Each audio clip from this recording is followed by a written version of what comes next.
So hello everyone, this is our third community event, and this evolutionary leader community is dedicated to spread the light and peace for our world. Right now, the people are feeling anxious, right? There are a lot of things going on. So Jen and Sue, and so a lot of people in this room, so I mean, maybe 50% of the people knows me like for some time. And yeah, we just would like to meditate. We've meditated like 15 minutes or nearly 20 minutes today. And right now, Jen, I would like to introduce our today's speaker. And Jenn Trepeck, she lives in New York City. So we know each other since 2019, right? It has been more than 2.5 years. We know each other, and she's been working with me and I work with her. She's an optimal weight loss coach, and she has a podcast called Salad with the Side of Fries. I really recommend to listen to her podcast. It is very entertaining. She's very good at what she does, right? And I do not would like to read all of her achievement, but she has a lot high achiever, right? And so she has achieved a lot of things, and she used to work in this hedge funds, and all this experience she has learned and throughout the years, and what she learns through this meditation and practicing the daily meditation. So she wants to present her own experience. And so the title is coming out by talking with each other. So meditation is not what we think it is. So I would like to give the rooms to Jen and tell us or share us whatever that you have in your heart. Yeah. Well, first of all, Nandar, thank you for creating these community events in this space and allowing, myself, Sue, William, Daniel, all of us to share and support everybody. So I'm hoping this will be interactive. So even if your camera's off, hopefully you're in a space that you can speak. I'd love to go around and just hear from everybody. Why, if you've been meditating, why you started, or if you're newer, why are you here? Why are you interested in meditation? So I guess, Louise, you want to, Heather, go for it. Start us off. Oh, wait, we can't hear you.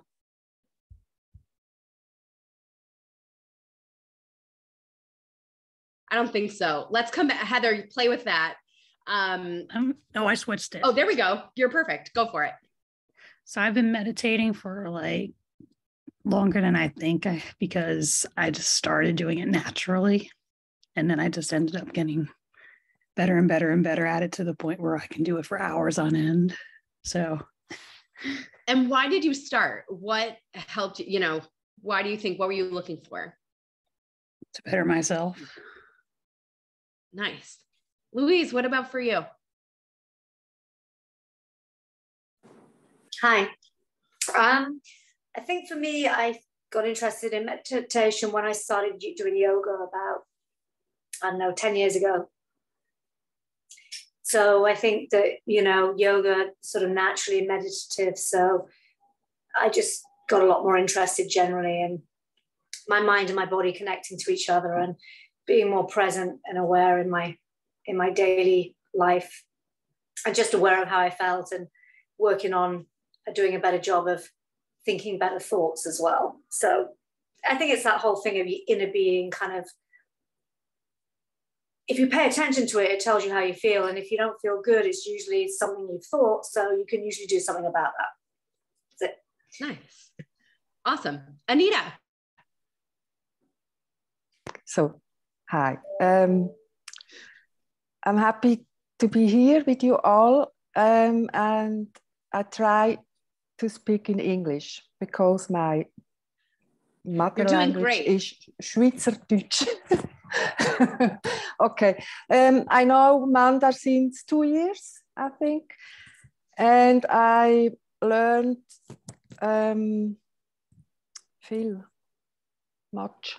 much in spirituality and meditation. I know longer, and meditation is for me a tool to be myself and to feel myself and the world and the universe.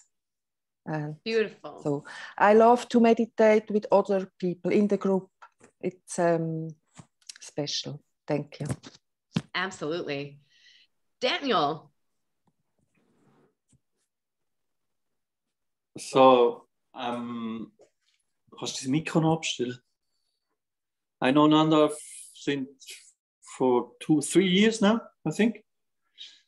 And I started meditating because I was all over the place. And it grounded me at first. That was my first experience. And then I thought, that's not doing much. It's not really changing my life. Until I noticed that meditation actually works in the background, like silent. It's like a silent worker. And suddenly you notice changes in your life. And then I continued. I did some dispensa meditations. Now I started with Vipassana meditation, which is very powerful. And yeah, I wouldn't miss it. For me, it's like taking a shower or going for a walk. It's part of my life. And I can't imagine being without it. Nice. Vivian. I don't think we can hear you. Can you hear me now? Yep. I first have the meditation experience from, I think, also from yoga classes, like pockets of yoga classes that was dedicated to sitting down and meditating. I have recently more consistent practices of meditation. I think maybe a year and a half ago, when I was going through a difficult time at my job. I felt like I was going through like a transition in my career, and also in several of my personal relationship, and I felt a lot of like emotion that was very hard, like anger and impatience. So I started practicing more meditation and noticed that my moods are less kind of like roller coaster. It was more kind of more a little smaller waves, and I thought was meditation that it was the best gift because you can do it anywhere. You don't have to go to a yoga studio to do yoga, or like go to a place to practice it. You can do it anywhere you want to. And that's when I started doing more and more of it, and doing whenever I needed it. Nice. Sue. So I started about 10 years ago, and it was with like Deepak, and I found some guided meditations. Then I was in yoga. Then I moved to transcendental meditation. It's been about 4.5 years I've been working with Nandar. So the difference in what I do with Nandar is it's the shift that Daniel mentioned that's quiet and behind the scenes. And so with that, people around me started to see a change. So I was trying to improve, I don't know, overthinking and just like generally improve my life and deal with things better. And, but when those around me started to see a shift and it affected my relationships and then affected their thoughts on meditation and watched them shift into it, that was the clincher for me. So. Excellent. Miles. Can you hear me? Yep. Cool. Yeah, it's interesting. I didn't realize I was meditating when I was young. I grew up in an environment where, using the terms that I understand today, working was nonstop, presence was non-existent, and so there's a lot of anger, a lot of it was just very noisy, and I realized as a teenager that I would disappear. But I would disappear. I would just walk. I would do nothing. I would listen to music or just walk in the rain. And it was the emptiness that I discovered. It wasn't until years later that I realized I'd been meditating and started learning about it and understanding what it was. Groups like this are a whole different experience because I feel we have a collective energy that enhances I hope everyone, certainly my own experience. But I think that meditation for me has been something that just kind of is in everything that I do, as opposed to stopping my day to do it generally. Nice. Awesome. Jay. Hi, friend. Guys, how are you? I started meditating about a year ago. First started off with guided meditation through like Insight Timer and so on. But more in October, I started to do Qigong meditation, which is a very specific standing energy work. And the thing I've noticed about it is that it allows me to separate the self from my thoughts and my feelings, and allows me the freedom of choice more naturally in that way. And I can recognize energy flowing in and out of me. And it gives me another level of peace. And so I'm committed to it myself. Generally, it's 20 minutes a day is what I do. But this week, I have not been so consistent with it. I had some disruptions with regards to my moving. So, but I'm grateful that you guys invited me. Nandar, it's good to see you. And maybe I'll be able to join at other times as well. Yeah, you're warmly welcome, Jay. Let's catch up. Nice. All right, Jesse, are you able to share? Yeah, I am. I'm new to this group. My friend William Bowles actually invited me. I think it might have even been 2 weeks ago. But I've been meditating for 3 years and explored a couple of different traditions, Vipassana, Transcendental. I guess I would characterize myself mostly as a Vipassana enthusiast. Been on a couple of 1 week retreats at IMS that were really transformative for me as a person. I was searching my whole life for, I don't know. I thought, is it religion? I didn't grow up with any sense of balance, and I always craved it. And I had tried meditation quite a few times, and it just never stuck. And I'm not a meditator. I can't meditate. I did that whole thing. Right? My brain is too active. It's never going to work for me. And then I just chipped away at it. And then, fast forward to now, I'm trying, one of you, I think it might've been you, Daniel.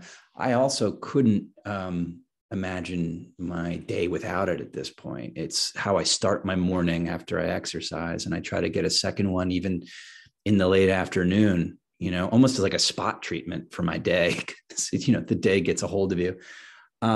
But I love it. And I'm always on the lookout to try to deepen my practice and learn more. Awesome. Yeah. So Nandar, you want to go too? Why did you start meditating? I'm good. Okay. Yeah. All right. So, there's pieces of everybody's story that really resonates. I think, we're all, it sounds like, high achievers and people who make things happen. And, there's this piece of looking for a change, looking for something to be different, looking for what's next.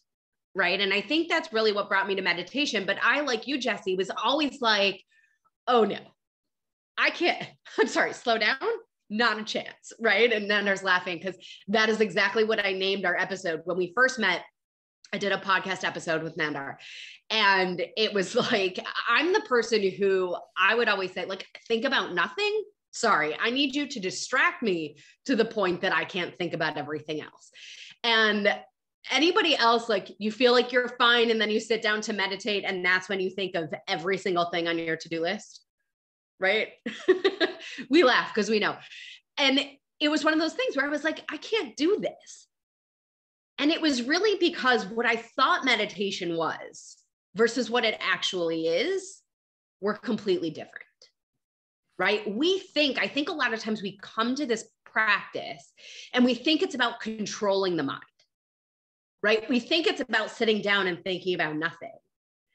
Rather, it's really about noticing and observing, and the practice of not so much controlling the mind, but observing the mind and noticing our tendencies, noticing where does our brain go? What's the tendencies of our brain, you know, when we sit down, but also the tendencies of our behavior and how things show up.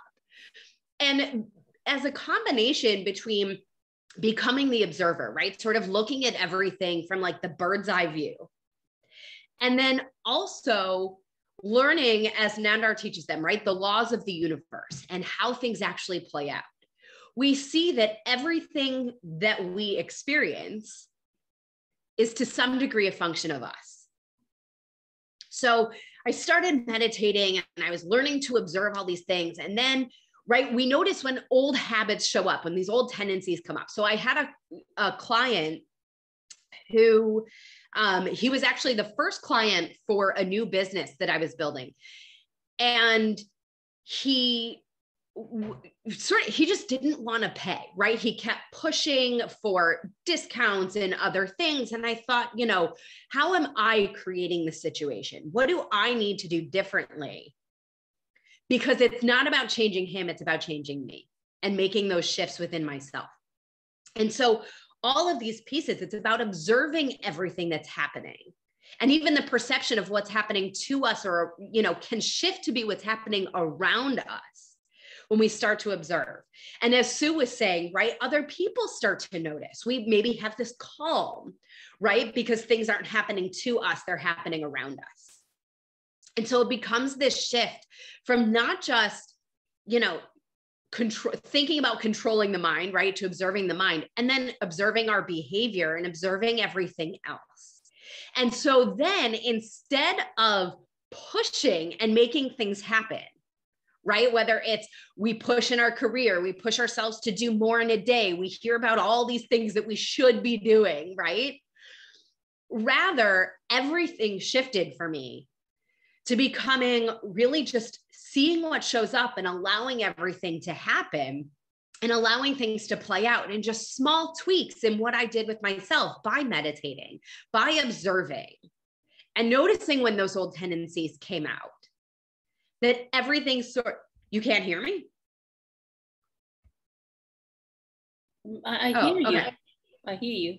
Oh, okay. All right. Is not good, I think, yeah. So those small tweaks, everything became easier. And as Nandar calls it, right, doing more by doing less. In fact, it's not about pushing to make things happen. It's about relaxing into allowing everything to unfold. And that all we need to do is show up and observe and shift in ourselves what we're looking to see outside of ourselves. Jen, that is a very good point. I mean, let me interrupt a little bit, because there are many different types of meditation. I know that a lot of people may know or may not can relate to it, right? So for you is you observe and meditate. At the same time, this meditation help you to understand what you need to change outside of your life. So, I mean, I know how I teach, but how do you learn that? Yeah. Explain that to the people. Yeah, I think we learn it by observing, right? Instead of judging, right? Our is to react to what's happening. And even reacting to what's happening while we meditate. Like, oh, my mind is wandering, or this is what's happening. Instead of reacting to anything, shifting to a place of noticing and observation, right? So even in, you know, on a daily basis, like I notice my old habits come out when I commute, right? I could be sitting here and I am fine and everything is great. Nothing is stressful. I hit the street and I'm commuting and all of a sudden I'm like, move out of the way. Like, I don't know where that just came from, right? And so part of it is, instead of judging our own behavior, judging what happens to us, you know, saying, oh, that person was a jerk, or, you know, this client doesn't want to pay, or all the things. Instead of judging everything or even reacting to what happens, learning to pause and just observe it, noticing it from that bird's eye and saying, oh, that's really interesting. And at some point we might be willing to ask, well, why did that happen? Right? How did I contribute to that? And, you know, what might be going on for them that created this situation? And when, you know, we think about noticing and not judging and how maybe we're contributing to what's happening, I think there's also a potential to say, if I want something else, right, how can I create or give to the world what it is I'm looking to receive? So if what I'm looking for is the client who, you know, easily, you know, pays without question and never asks for a discount, how can I show up as that person in my life? If I'm looking for a relationship with somebody who is giving of themselves or, you know, is self-aware, how can I show up as that person as well? And so it becomes, you know, we hear the law of attraction, right? Or, you know, as Nandar calls it, right? The mirror principle. It's not so much that these things are showing up from the outside to teach us something. It's that we're seeing what it is within ourselves in other people. I don't even know if that answered your question, Nandar. Yeah, you did answer the questions. Is there any questions that for Jenn, right? Because of course, I do understand that Miles want to ask something to Jenn. I don't have a question, but I did want to say that I really enjoyed that. And then a little bit just opened my mind, and on a just bigger kind of level, I'm really enjoying this conversation. Yeah. Thanks. Today. Then at the same time is that, you know, a lot of people think that meditation is only when we are sitting down and this meditation, but the real deal of meditation is about learning the spiritual principles, you know, how it is also the explanation or the reading books. There are many different wisdom meditation that we should know. And then when we meditate and in that meditation, and also even without meditation, we started seeing the real universe playing around us. That is what makes us shift our behavior, our mind, and our emotions as well. So I want to, you know, give it to Jenn. I do not want to, but I'm curious to hear from everybody else. But I think, you know, the biggest shift for me was in, you know, no longer operating from that place of, you know, square peg, round hole, give it to me, I'm going to make it happen. Right? It's more of allowing everything to play out. I'll make things happen, but it takes a lot less effort now for all the things to come to be. I think that it's a combination of going with the stream and also kind of making your own moves. And it's a bit of a subtle mix that gets, I think, lost on, well, I get probably on most people. So people assume it's one or the other. And you really want to be able to combine flow and also being assertive for what you need and want. Right, for sure. Anybody else? Thoughts, feedback? What's coming up, you know, as we have this conversation?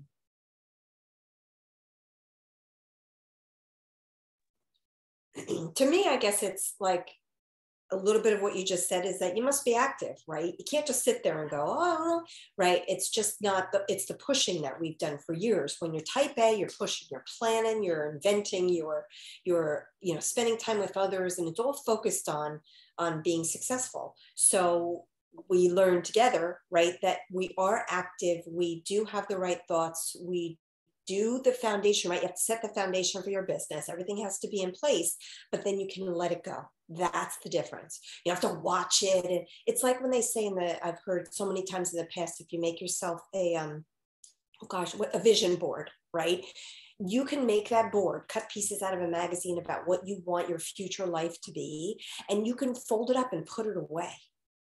And that's it. You can look at it if you want to, but you don't need to.